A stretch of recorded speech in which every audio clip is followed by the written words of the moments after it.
காலத்தில் மாதர் தம்மை இழிவு செய்யும் மடமையை கொளுத்துவோம் என்ற முன்னுரை போல் எப்படி பாரதி கண்ட புதுமை பெண்களாய் அவர்கள் கோரிக்கைக்காக மடிப்பிச்சை எடுத்தும் அமைதியாக மகாத்மா காந்தியை போல் அகிம்சை வழியை பின்பற்றியும் போராடும் என் தமிழ் பெண்களுக்காக, என் தமிழ் பெண்களை வளர்க்கும் தாய்களுக்காக, தாய்மை உணர்வை சிறு வயதிலேயே ஊட்டும் தமிழ் பெண்களுக்காகவும், தாயாகவும் தந்தையாகவும் கடவுளாகவும் குழந்தைகளை பராமரிக்கும் மிகச்சிறந்த உத்தம பாதையை தேர்ந்தெடுக்க வழிவகுத்து தரும் சிறு குழந்தைகளுக்கு நம்முடைய நாட்டுப்பற்றும் தெய்வ சக்தியும் தாய்மை போற்றும் குழந்தையை உருவாக்கும்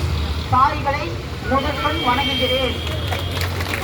இந்த தாய் போல் இங்கு அமர்ந்து எங்களுடைய ஆதரவை நாங்களே வந்து தந்திருக்கிறோம். கோவை மாவட்ட தலைவியும் திருமதி கௌசல்யா தேவியும் தமிழ்நாடு இந்து இறை தொண்டாளர் சங்க மாநில இணைப்பாளர் திருப்பூர் மாவட்ட தலைவர் நாங்கள் இருவரும் வந்துள்ளோம்.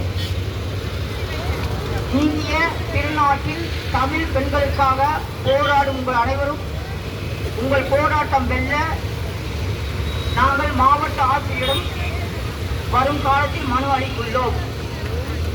மாவட்ட ஆட்சியரிடம் வரும் காலங்களில் மனு தர உள்ளோம். எங்களுடைய மாநில தலைவர் பெயர் மாரியப்பன் ஐயா அவர்கள். எங்கள் அமைப்பின் பெயர் இந்து இறை தொண்டாளர் சங்கம். நாங்கள் பெண்களுக்கு முன்னுரிமை கொடுப்போம், பெண்களை போற்றுவோம், பெண்கள் பாதையில் வெற்றி காணவும், தாய்மை வளரவும், இல்லறம் நல்லறமாக மிகச்சிறந்த வழியில் உறுதுணையாய் நிற்போம்.